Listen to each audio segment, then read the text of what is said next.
एक सकारात्मक विचार. चॅनेलला सबस्क्राईब आणि शेअर करा. नमस्कार, मी अंकिता. लोकहिता न्यूज मध्ये आपलं स्वागत आहे. तर आपण सगळ्यांना माहिती आहे की आता राज्यसभेची निवडणुका झाली आणि अमरावतीकरांना स्पेशली असं वाटत होतं की नवनीत राणा यांचं नाव त्या लिस्टमध्ये येणार, परंतु त्यांचं नाव नाही आलेलं आहे.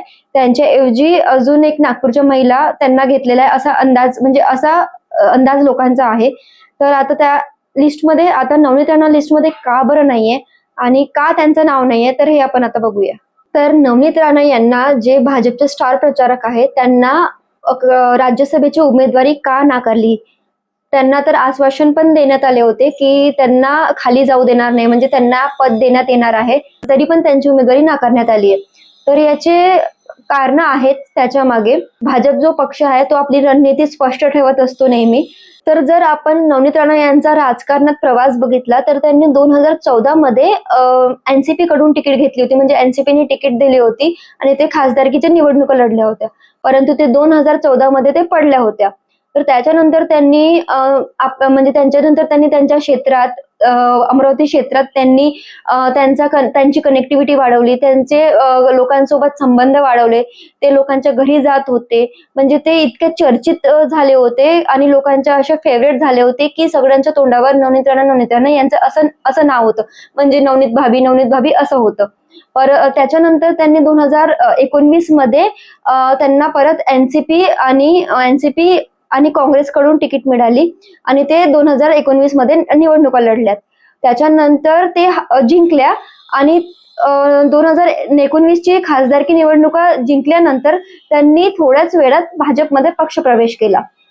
तर पहिले तर ते दुसऱ्या पक्षातून तिकीट घेतली आणि ते जिंकल्या, परंतु त्यांनी त्याच्यानंतर जिंकल्यानंतर दुसऱ्या पक्षात पक्षप्रवेश केला. 2019च्या निवडणुकीनंतर तर भाजपमध्ये जेव्हा त्यांनी पक्षप्रवेश केला त्याच्यानंतर त्यांची जे काम करण्याची पद्धत आहे आणि त्यांचा जो अपीरियन्स होता तो सगळा बदलला होता. त्यांचा जो वे होता तो थोडा बदलत होता, म्हणजे भाजपच्या दिशेने जात होता. तर त्यांनी खूप मेहनत केली आहे त्या पदावर पोहोचण्यासाठी. त्यांनी त्यांची भाषा शैली सुधारवली आहे. ते विदर्भाच्या नव्हत्या तर त्यांनी ते वैदर्भी भाषा शिकलेली आहेत. त्याच्यानंतर त्यांनी लोकांसोबत कनेक्टिव्हिटी वाढवली, लोकांच्या घरी जाऊन लोकांसोबत संवाद केलेला आहे. तर त्याचा जो परिणाम होता तो होता 19चा रिझल्ट. ते तेव्हा जिंकले होते. त्याच्यानंतर त्यांनी भाजपमध्ये पक्षप्रवेश केला आणि 19 ते 24च्या मधातला जो कार्यकाळ होता त्यावेळेस त्यांचा एक टर्निंग पॉइंट असा होता की त्यावेळेस महाराष्ट्राच्या राजकीय क्षेत्रात त्यांची एक मजबूत जागा बनत होती आणि ते चर्चित, म्हणजे बहुचर्चित नाव आणि चर्चित चेहरा बनत होत्या. तो म्हणजे जेव्हा त्यांनी आणि त्यांचे जे पती आहेत रवी राणा यांनी दोघांनी महाराष्ट्राचे जे तेव्हाचे मुख्यमंत्री होते उद्धव ठाकरे त्यांच्या घरासमोर त्यांनी जाऊन हनुमान चालीसा पठण केले होते. तर तो एक त्यांचा टर्निंग पॉइंट होता आणि त्याच्यानंतर त्यांची भूमिका, त्यांची ऍटिट्यूड आणि त्यांची पर्सनॅलिटी खूप वेगळी झाली होती. लोकांपर्यंत ते वेगळ्या पद्धतीने पोहोचत होते. हनुमान चालीसा पठण झाल्यानंतर त्यांनी मग शहरालागत जो 100 एकरचा फॉरेस्ट एरिया होता त्यामध्ये त्यांनी हनुमानगडी असा प्रकल्प सुरू केला.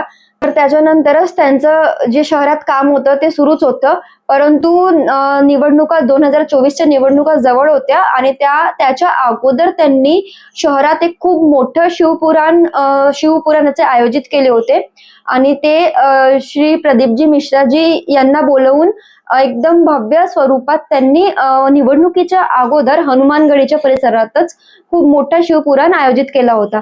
त्याच्यानंतर निवडणुका लागल्या आणि निवडणुकामध्ये सगळ्यांनाच माहिती आहे की बळवंत वानखडे त्यांच्या अपोज मध्ये होत्या आणि ते पडल्या आणि बळवंत वानखडे जिंकलेत. तर अमरावती शहर हा नेहमी सर्व धर्मांना सामावून घेणारा शहर होता नेहमीपासूनच आणि त्यामध्येच नवनीत राणा यांचं कदाचित धर्माचा जो राजकारण होता तो खूप प्रमाणात वाढत होता आणि धर्माचं राजकारण ते करत होतं अशी भावना लोकांमध्ये होती. त्यामुळे कदाचित त्यांना म्हणजे 2024चा जो निकाल आहे, म्हणजे 2024च्या खासदारकी निवडणुकीत त्यांना पराभव सहन करावा लागला आणि लोकांनी त्यांना नापसंत केलं किंवा नाकारलं.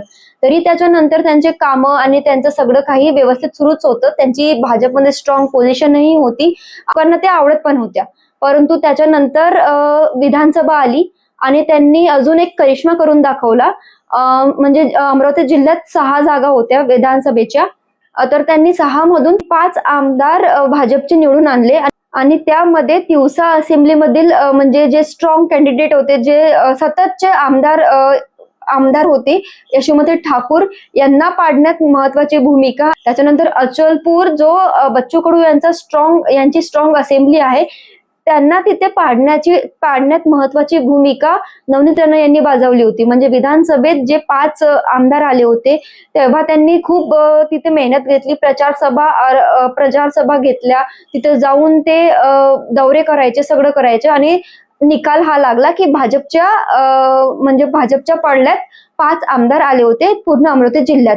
जसं की आपण बघितलं की त्यांचा म्हणजे भाजपचा जो विधानसभेचा निवडणुका होत्या त्या खूप चांगला निकाल लागलेला होता नवनीत राणाच्या नेतृत्वात. त्याच्यानंतर 7 वर्षानंतर महाराष्ट्रात नगर परिषद लागल्या आणि तेव्हा नगर परिषदच्या प्रचार सभे दरम्यान चिखलदरा नगर परिषद मध्ये तिथे देवेंद्र फडणवीस यांनी नवनीत राणाला शब्द दिला होता की त्यांना पद देण्यात येईल आणि त्यांना रिकामा ठेवण्यात येणार नाहीये. तर त्यामुळे त्याच्यानंतर सगळीकडे म्हणजे पूर्ण अमरावती शहरात आणि जिल्ह्यात हा दृश्य होता की नवनीत राणा यांना राज्यसभेमध्ये पद मिळणार आहे आणि राज्यसभेची उमेदवारी मिळणार आहे. म्हणजे हे सगळे अमरावतीकर धरून होते आणि नवनीत राणा आणि रवी राणा देखील हे धरूनच होते की त्यांना राज्यसभेची उमेदवारी मिळणार आहे. तर आतापर्यंत आपण बघितलंच की नवनीत राणाचा विधानसभेत आणि नगर परिषदमध्ये पण खूप चांगला परफॉर्मन्स होता. म्हणजे त्यांनी विधानसभेत 5 आमदार आणि नगर परिषदमध्ये पण चांगले म्हणजे नगर परिषद निवडून आणले होते आणि त्याच्या तरी पण त्यांची राज्यसभाची जी तिकीट आहे ती कापण्यात आली आणि त्यांना का घेण्यात नाही आले, म्हणजे याचे काही कारण आपण आता बघूया. तर नवनीत राणाला खासदारकीची उमेदवारी का नाकारण्यात आली याचे काही अंदाजाने अनालिसिस आता लागत आहे की कारण हे शॉकिंग न्यूज होती खूप लोकांसाठी. तर आता प्रमुख कारण म्हणजे हे की अमरावती महानगरपालिकेची निवडणुका लागली होती, त्यावेळेस त्यांनी भाजपच्या उमेदवाराच्या विरुद्ध त्यांच्या नवऱ्याच्या पार्टीचा प्रचार केला होता आणि ते पण खुलेआम प्रचार केला होता.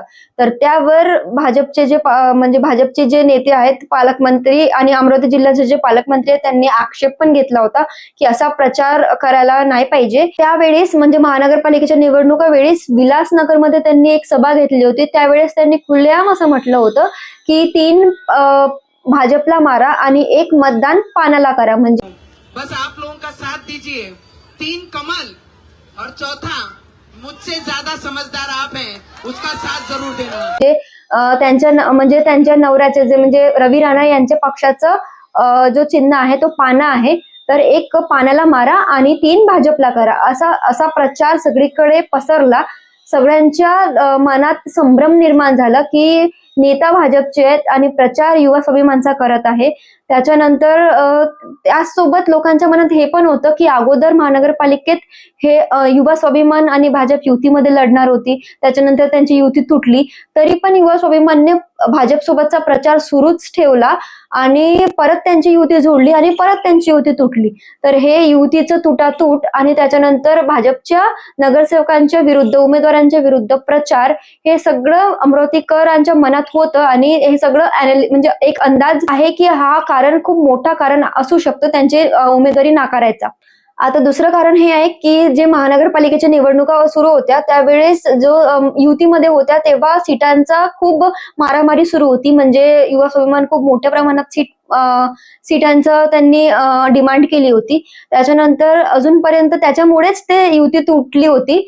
आणि त्याच्यानंतर आता जे आपण अगोदर बोललो होतो की नवनीत राणाच्या विरुद्ध लोकांमध्ये तर नाराजी होतीच, परंतु स्थानिक नेते जे होते भाजपचे त्यांच्यामध्ये पण नाराजी होती. म्हणजे जसे की प्रवीण पोटे, अनिल बोंडे, कारण जेव्हा उमेदवारी म्हणजे नगरसेवकाची उमेदवारी देण्यात आली होती तेव्हा भाजपचे जे नेते आहेत त्यांचे लोकांना डावलून आपल्या स्वतःच्या म्हणजे नवऱ्याच्या पक्षाच्या लोकांना पक्षप्रवेश करून त्यांना तिकीट देण्यात आलेली होती. म्हणजे जे भाजपचे निष्ठावंत कार्यकर्ता होते त्यांना डावलून दुसऱ्या लोकांना, जे युवा स्वाभिमानचे लोक काही जे पक्षप्रवेश केले भाजपमध्ये त्यांना तिकीट देण्यात आली, किंवा भाजपचे जे नवनीतनाच्या जवळचे जे भाजपमध्ये लोक होते, जे कार्यकर्ते होते त्यांना तिकीट देण्यात आली.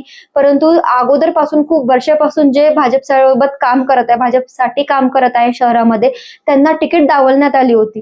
त्याच्यामुळे महानगरपालिकेच्या ज्या निवडणुकात त्यांच्या म्हणजे लोकांमध्ये तर त्यांच्या विरुद्ध नाराजी होतीच, स्थानिक नेत्यांमध्ये पण मतभेद आणि मनभेद होतेच, परंतु हे जे उमेदवार होते त्यांच्यामध्ये पण नवनीतनाविषयी नाराजी होती, कारण त्यांनी त्यांचे तिकीट्स मोठ्या प्रमाणात तिकीट कापण्यात आले होते.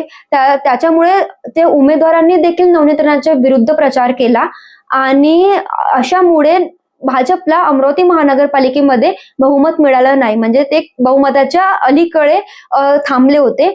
त्याच्यामुळे भाजपला महानगरपालिकेत एक हाती सत्ता बसवता आली नव्हती. दुसरं कारण आपण बघू शकतो की त्यांनी म्हणजे त्या महानगरपालिकेच्या निवडणुकीदरम्यान जे भाजपचे इथले स्थानिक नेते होते, जे उपमहापौर, जे महापौर, माजी महापौर राहिलेले होते, जे माजी महामंत्री राहिलेले होते, जे खासदार पण होते आणि म्हणजे जे आमदार खासदार पण राहिलेले होते आणि जे निष्ठावंत कार्यकर्ते होते, त्यांनी थेट मुख्यमंत्र्यांना पत्र पाठवलं होतं की नवनीत राणाला भाजपमधून निलंबित करा, कारण त्यांनी आपल्या पक्षाचा प्रचार न करता महानगरपालिकेच्या निवडणुकीत दुसऱ्या पक्षाचा प्रचार केला. म्हणजे चौथा कारण असं असू शकते की जे म्हणजे आता महायुतीचं सरकार आहे आणि इथं पण महायुतीचे जे घटक पक्ष होते त्यांच्या पक्षाच्या नेत्यांसोबत नवनीत राणा यांचे आपसी मतभेद आणि मनभेद होते. त्याच्यामुळे पण असा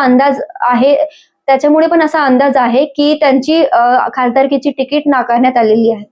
तर आता ह्या सगळ्या पार्श्वभूमीवर आणि ह्या सगळ्या प्रकरणांमध्ये सगळ्यात मोठा जो धक्का लागलेला आहे तो नवनीत राणाच्या पती म्हणजे रवी राणा यांना लागलेला आहे. कारण ते खूप शुअर होते आणि खूप कन्फर्म होते की नवनीत राणा यांना खासदारकीची तिकीट मिळणारच आहे, कारण ते मुख्यमंत्र्यांचे पण खूप जवळचे आहे आणि पालकमंत्री म्हणजे चंद्रशेखर बावनकुळे यांचे पण खूप जवळचे आहेत. तर त्याच्यामुळे सगळ्यात जास्त मोठा धक्का त्यांना लागलेला आहे की त्यांना म्हणजे नवनीत राणा यांना तिकीट भेटलेली नाहीये. त्याच्यानंतर नवनीत राणांना जो धक्का लागलाय तो सगळ्यांनी बघितलाच.